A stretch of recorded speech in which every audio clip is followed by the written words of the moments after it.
श्री डूंगरगढ़ विधानसभा क्षेत्र में मुकाबला दिलचस्प हो गया है। यहाँ बीजेपी, कांग्रेस और माकपा के बीच त्रिकोणीय मुकाबला होने जा रहा है। माकपा प्रत्याशी गिरधारी मैया ने यहाँ अपनी जीत का दावा किया है। गिरधारी मैया ने कहा है कि कांग्रेस और बीजेपी के प्रत्याशी दूर दूर तक टक्कर में नहीं है। माकपा प्रत्याशी गिरधारी मैया से हमारे संवाददाता के सिंह ने खास बातचीत की।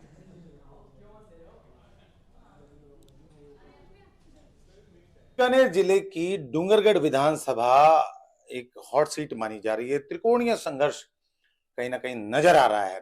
भारतीय जनता पार्टी से ताराचंद सारस्वत, मंगलाराम गोधारा जो कि कांग्रेस से उम्मीदवार हैं, फिर दोबारा ताल ठोकने की तैयारी में चुके हैं।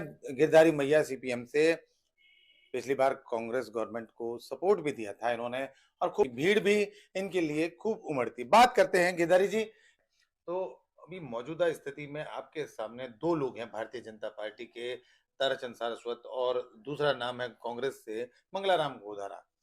तो इन दोनों की अगर हम बात करें तो आप इनको किस तरह से आंकते हैं अपने सामने और अपने नजदीक, या फाइट में किसे मानते हैं? देखिए, दोनों को मैं तो इक्वली मानता हूँ। ये दोनों ही टक्कर में नहीं है। ये इनके पास धन बल हो सकता है, तो जन बल हमारे पास ज्यादा है। फाइट में दोनों फाइट में नहीं है टक्कर।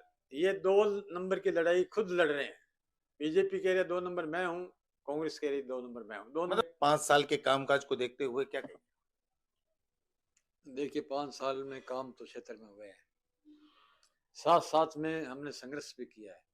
जहाँ काम की मदद है, आमजन के लिए जगह कोई जरूरत हुई, लोकल डिमांड है, जैसे जिले लेवल की मांग है, तो उस में संघर्ष भी साथ में काम आया है। गिरधारी मैया किसान नेता माना जाता है।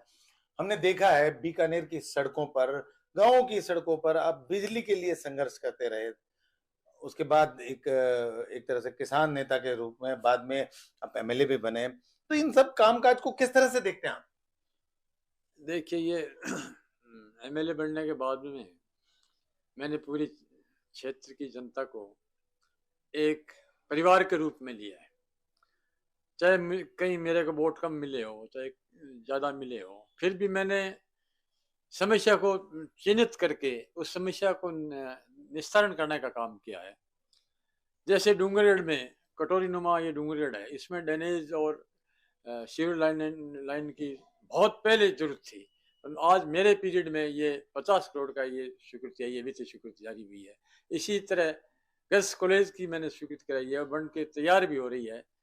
उसी तरह बॉयज कॉलेज है, वो पहले मंजूर हुआ था, पर बिल्डिंग मेरे टाइम मंजूर हुई है। पीजी की मैंने वहाँ स्वीकृति कराई है, पीजी की क्लासों की।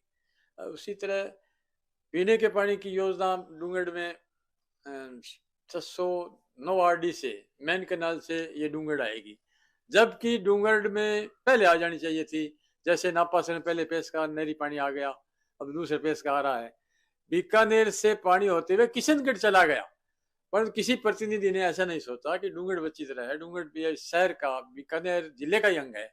फिर यह मेरे कार्यकाल में ये स्कीम लाया हूँ। इस तरह कई गाँव में कॉलेज, स्कूल, मोमासर में कॉलेज भी मैंने खुलवाई है।